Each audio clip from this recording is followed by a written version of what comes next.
Pagbubunga po ng talong, alasin po natin yung mga dahon, no, para magdami siyang bulaklak niya. Ayan po mga idol, no. Mga bagong bulaklak po yan mga idol, no. Po, si babaw.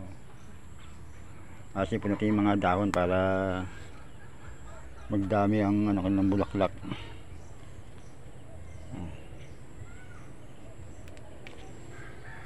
Ayan po yung baba, oh. Sili mga idol, oh. Mga bago po siya. Wala tayong problema po sa pansigang. Mga talong po, mga bunga mga idol, oh. Mga bago po yan, oh. Aalasin po natin yung mga dahon na magulang para magdami siyang bulaklak at bunga. Ayan po, oh. Ayan lang po mga idol, oh.